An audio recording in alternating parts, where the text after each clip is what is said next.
अब क्या है भी उससे आगे देखिएगा अभी अपनी कंडीशन, सॉरी बाय मिस्टेक के कारण क्या है भी थोड़ा पीछे रह गया था, भी टाइम कंप्लीट हो गया था। तो वहाँ पे देखते हैं भी अब जो समांतर प्लेट संधारित्र की धारिता जब प्लेटों के मध्य संपूर्ण रूप से पैराविद्युत माध्यम भरा हो, वो धारिता क्या होती है, विनिर्वात माध्यम के अंदर विद्युत क्षेत्र की धारिता की एप्सिलॉन आर गुना होती है।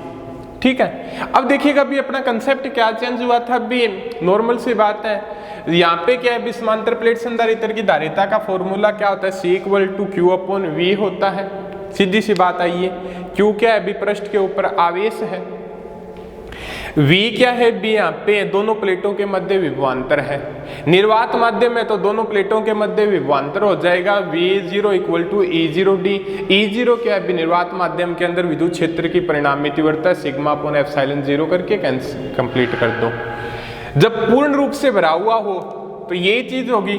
D क्या है, दोनों प्लेटों के बीच की दूरी है वो तो सेम ही रहेगी, भी पूर्ण रूप से भरा हुआ है। ठीक है, E क्या है, परिणामी तीव्रता है वो क्या है, पैराविद्युत माध्यम भरेंगे तो E0 और EP करके क्या है वो फॉर्मूला निकाल लेंगे।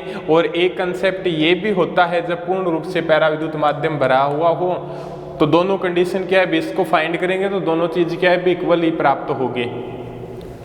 तो एक इस कंसेप्ट से भी क्या है, भी हमें निकाल सकते हैं। तो यहाँ पे पुट किया और ये आ गया। ठीक है, अब देखते हैं भी कौन सी कंडीशन का यूज करते हैं भी, जब समांतर प्लेट संधारित्र की धारिता जब प्लेटों के मध्य क्या भी आंशिक रूप से पैराविद्युत माध्यम भरा हो तो उस कंडीशन के अंदर क्या होगी।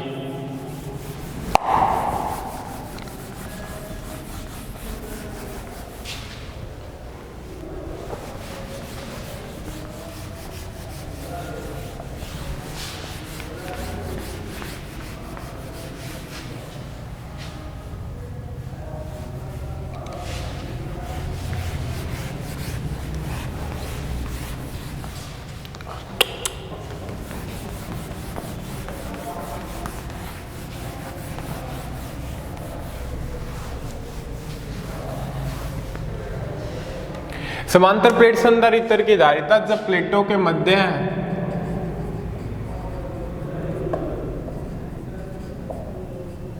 आंशिक रूप से क्या है भी पैराविद्युत माध्यम भरा हो तो उस कंडीशन के अंदर क्या होगी भी। ये मानो भी आपकी समांतर प्लेट संधारित्र है, ठीक है, इसके ऊपर क्या है भी प्लस चार्ज है एक प्लेट के ऊपर, दूसरी प्लेट के ऊपर क्या है भी आपका नेगेटिव चार्ज है। ठीक है, क्लियर है यहां तक आपका। अब देखिएगा भी प्लस Q चार्ज हो गया और माइनस Q चार्ज हो गया। इन दोनों प्लेटों के बीच की दूरी क्या है भी D है। अब यहां पे क्या है भी कोई पैराविद्युत पदार्थ रखा जाता है, ठीक है,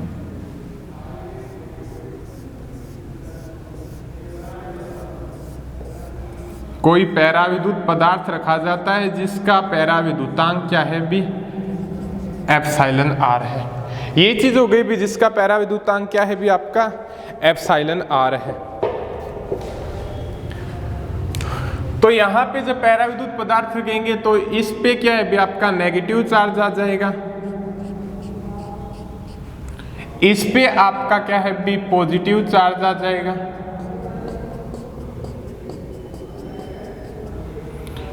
यहाँ पे जो पृष्ठ आवेश घनत्व क्या था भी सिग्मा माना था, ये तो धनात्मक आवेश के कारण हो गया, ये ऋणात्मक आवेश के कारण हो गया। यहाँ पे क्या है भी आपका सिग्मा पी हो गया धनात्मक आवेश के कारण और ऋणात्मक आवेश के कारण।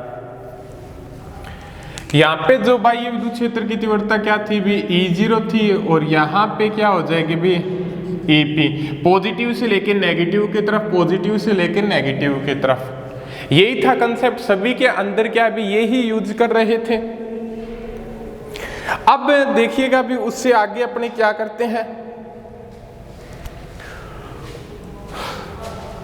इसकी मोटाई मान लो क्या है भी आपकी टी है, इसकी मोटाई मान लो क्या है भी आपकी टी है। तो अब देखिएगा,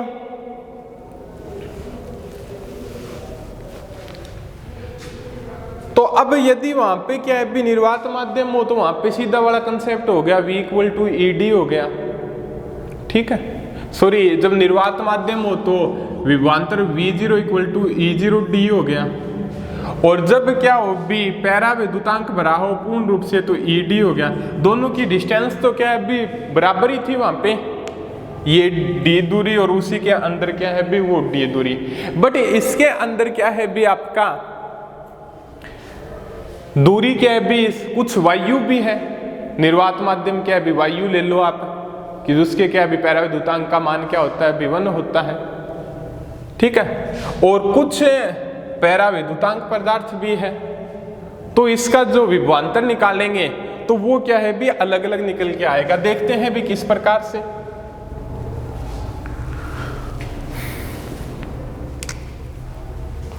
वायु में परिणामी विद्युत क्षेत्र की तीव्रता, परिणामी विद्युत क्षेत्र की तीव्रता, वायु के अंदर परिणामी विद्युत क्षेत्र की तीव्रता ये जगह हो गई और ये जगह हो गई,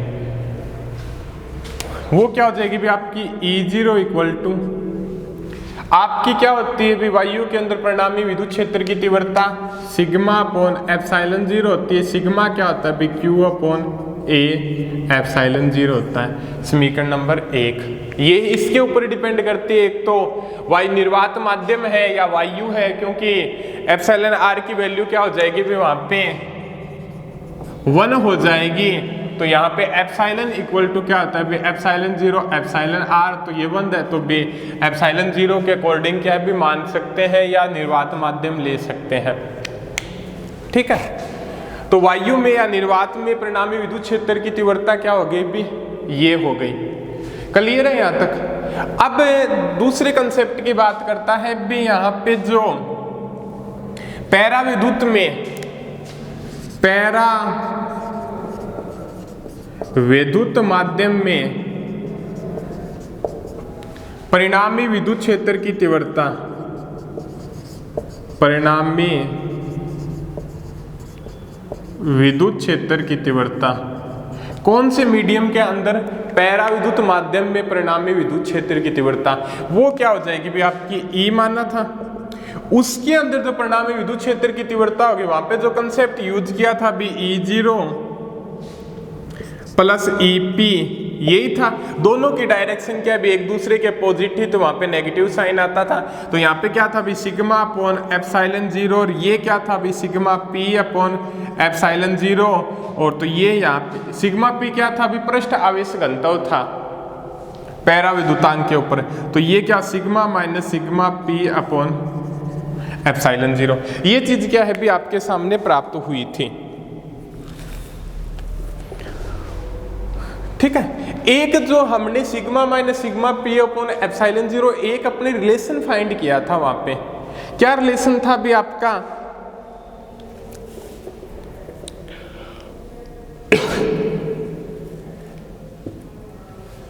बे आपको याद हो तो बे अपने एक बार थोड़ा सा फाइंड कर लेते हैं। यहाँ पे इधर वाली साइड के अंदर कंसेप्ट के अंदर एक रिलेशन फाइंड किया था, वो रिलेशन क्या फाइंड किया था भी अपना इक्वल टू क्या था भी sigma minus sigma P upon epsilon 0 था। एक जो रिलेशन था भी एप्सिलॉन R किसके बराबर होता है भी epsilon upon epsilon 0 E0 upon E के बराबर होता है, ये चीज पढ़ी थी।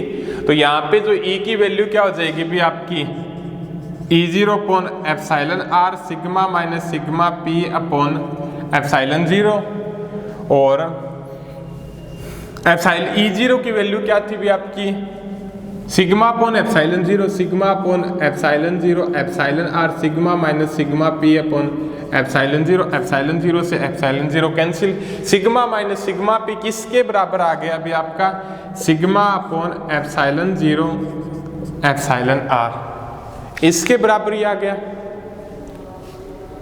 इसके बराबर ही आया ना आपका sigma upon sigma minus sigma P upon epsilon 0 किसके बराबर आ गया अभी, सिग्मा अपॉन एप्सिलॉन आर के इक्वल आ गया आपका।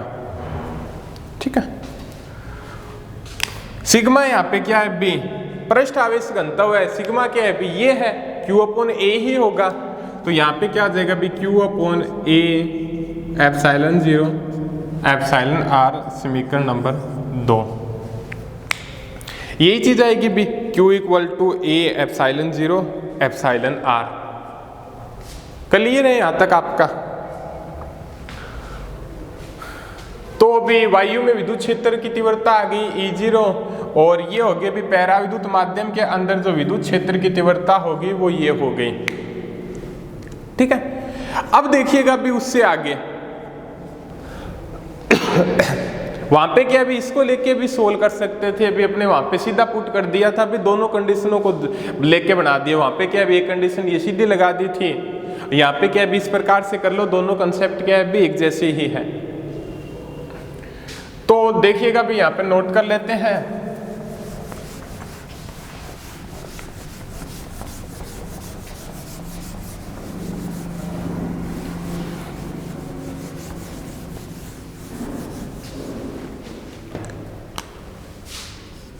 क्या हुआ था अभी, निर्वात माध्यम के अंदर विद्युत क्षेत्र E0 अपॉन ए एप्सिलॉन 0, और माध्यम पैरा विद्युत माध्यम के अंदर Q upon A epsilon 0 epsilon R. यही चीज प्राप्त हुई है भी आपकी। ठीक है, वही सेम बात ये आ गई भी, यहाँ पे जो क्या है 20 के ऊपर चार्ज होगा वो सेम चार्ज क्या है 20 के ऊपर आ जाएगा। ठीक है, प्लेट का एरिया क्या है भी, दोनों का क्या है भी बराबर है। ठीक है, पूर्ण रूप से पैरा विद्युत माध्यम में इस प्रकार से रखा जाएगा अभी, इसके जो प्लेट का क्षेत्रफल है उसकी प्लेट के क्षेत्रफल के क्या है भी बराबर है। यहाँ पे डायग्राम के अंदर दिखाई भी अच्छे से दे रहा है। ठीक है, अब क्या है भी उससे अपने आगे देखते हैं। अब जो विभवांतर होगा वो निकालते हैं भी, वायु में विभवांतर या निर्वात माध्यम के अंदर मान लो। ठीक है, वायु में विभवांतर क्या हो जाएगा भी आपका, V1 से डिनोट कर दो भी, दोनों का टोटल डिनोट करना पड़ेगा। इसको क्या है भी अपने मान लो क्या है भी E1 हो गया, ये क्या हो गया भी आपका E2 हो गया, एक बार डिनोट कर लो। तो V1 क्या हो जाएगा भी आपका E1, वायु में विभवांतर है यही होता है V equal to ED। V1 हो गया, E1 क्या है भी विद्युत क्षेत्र हो गया वायु के अंदर, वो ये चीज हो गई आपकी। D क्या है भी वायु के अंदर दोनों पृष्ठों के बीच की दूरी। वायु वाला पार्ट क्या है भी ये है और ये है, तो ये क्या हो जाएगा भी D में से T घटा देंगे,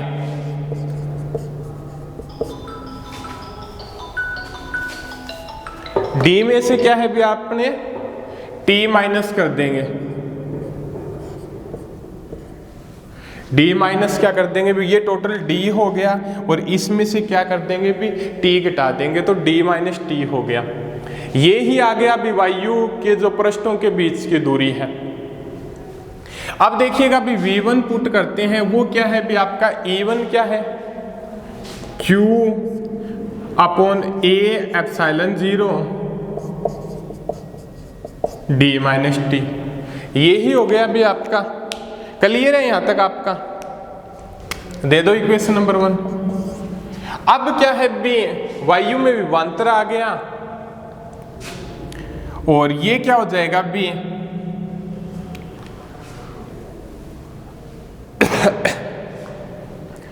दो पैरा विद्युत माध्यम में विभवांतर,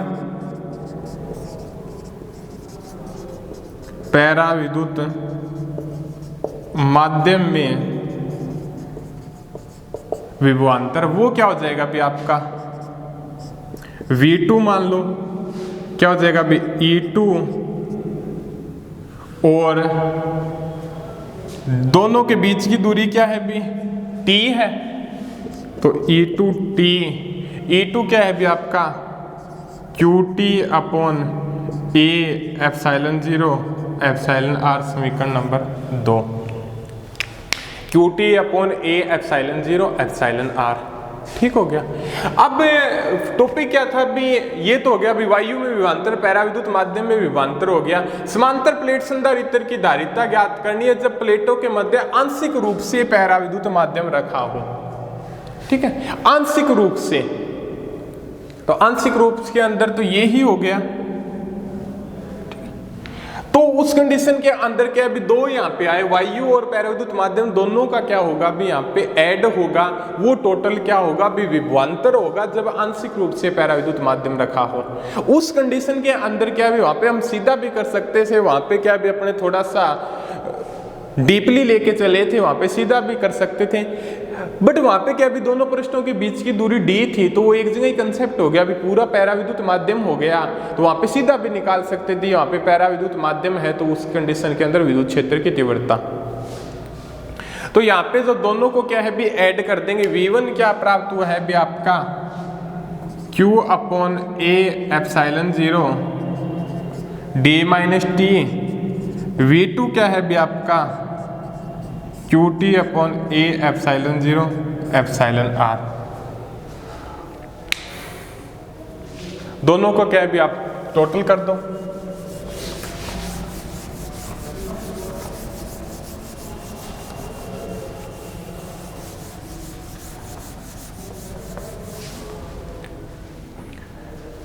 कुल विभवांतर क्या हो जाएगा अभी आपका,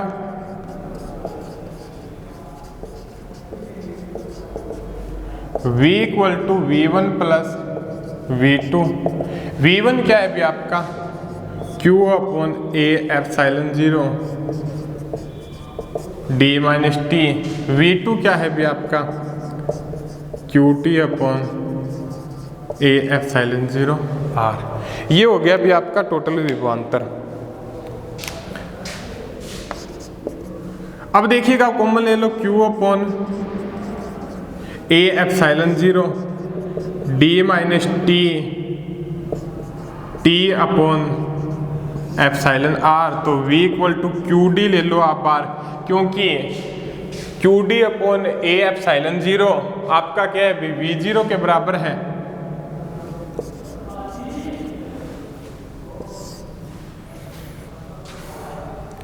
तो यहां से 1 minus T upon D plus T upon D epsilon R, यही हो जाएगा। और ये तो हो गया अभी दोनों प्लेटों के मध्य विभवांतर जब आंशिक रूप से क्या है भी पैराविद्युत माध्यम बना हो। अब निकालना है भी हमें धारिता।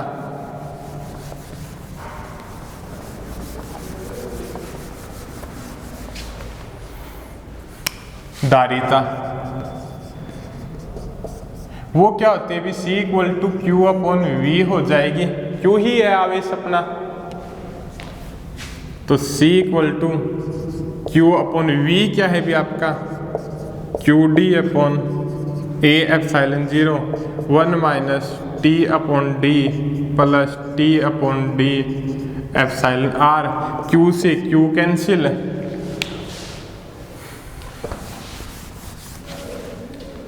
और नीचे आपका क्या आ जाएगा भी C equal to A epsilon 0 D, और यहाँ पे 1 minus T upon D plus T upon D epsilon R minus 1, यही चीज आएगी भी आपकी। और यहाँ से A एप्सिलॉन 0 D क्या हो जाएगा भी epsilon 0 sorry A epsilon 0 D क्या हो जाएगा भी C0। ये क्या है भी निर्वात माध्यम के अंदर विद्युत क्षेत्र की तीव्रता, और 1 upon T upon D plus T upon D epsilon R minus 1। ठीक है, ये चीज आ गई भी। अपने क्या पढ़ा था, एक कंडीशन ये पढ़ी थी जब क्या है भी निर्वात माध्यम हो, जब दो समांतर प्लेट संधारित्र की प्लेटों के मध्य जब निर्वात माध्यम हो, तो वहां पे जो संधारित्र की धारिता होगी वो क्या हो जाए C0 equal to A epsilon 0 D। A क्या है भी पृष्ठ का, उसकी प्लेट का क्या है भी क्षेत्रफल है, एप्सिलॉन 0 क्या है भी उसके अंदर निर्वात की विद्युतशीलता है, D क्या है भी दोनों पृष्ठों के बीच की दूरी है, दोनों प्लेटों के बीच की दूरी है। सेकंड कंडीशन थी भी अपनी जब क्या है भी समांतर प्लेट संधारित्र की धारिता जब प्लेटों के मध्य संपूर्ण रूप से पैराविद्युत माध्यम भरा हो तो ये क्या प्राप्त हुई, C equal to C0 epsilon R। सब संपूर्ण रूप से हम पैराविद्युत माध्यम भर देते हैं पूरी प्लेट के मध्य, तो डिस्टेंस तो वही सेम हो जाएगी, प्लेट का एरिया वही सेम हो जाएगा, सारा कुछ सेम हो जाएगा। तो उस कंडीशन के अंदर क्या है भी किसके ऊपर डिपेंड करेगा, उसके पैराविद्युतांक से गुणा कर देंगे एप्सिलॉन R से भी। जो निर्वात माध्यम के अंदर विद्युत जो धारिता प्राप्त होगी यदि उसको पैराविद्युतांक से गुणा मल्टीप्लिकेशन कर दें तो वो समांतर प्लेट संधारित्र की धारिता आ जाएगी जब पैराविद्युत माध्यम भरा हो, इस कंडीशन के अंदर जब संपूर्ण रूप से फील हो। थर्ड कंडीशन बात करता है जब आंशिक रूप से कोई जगह एक पट्टी रखी गई है, ठीक है, और उस पट्टी का जो क्या है भी जो एरिया होता है वो जो क्षेत्रफल है वो इसके ही बराबर है भी, जो समांतर प्लेट संधारित्र रखा गया उसकी प्लेट के बराबर है, बट उसकी डिस्टेंस क्या है भी टी की वो कोई पट्टिका है, तो उस कंडीशन के अंदर क्या है भी इस फंक्शन के ऊपर क्या है भी डिपेंड करेगा। C0 तो हो गई और ये डिस्टेंस वाला फंक्शन क्या है भी इससे मल्टीप्लिकेशन रूप से आ जाएगा और यहाँ पे एप्सिलॉन R क्या हो जाएगा भी पैराविद्युतांक आ जाएगा। तो ये तीनों कंडीशनों के अंदर क्या हो गई भी आपकी धारिता हो गई। एग्जाम के अंदर क्या है भी काफ़ी ज़्यादा बार भी पूछा जाता है और काफ़ी ज़्यादा क्या है भी आपका मोस्ट इंपॉर्टेंट टॉपिक है। आगे डिस्कस करते हैं भी हम अगले लेक्चर के अंदर।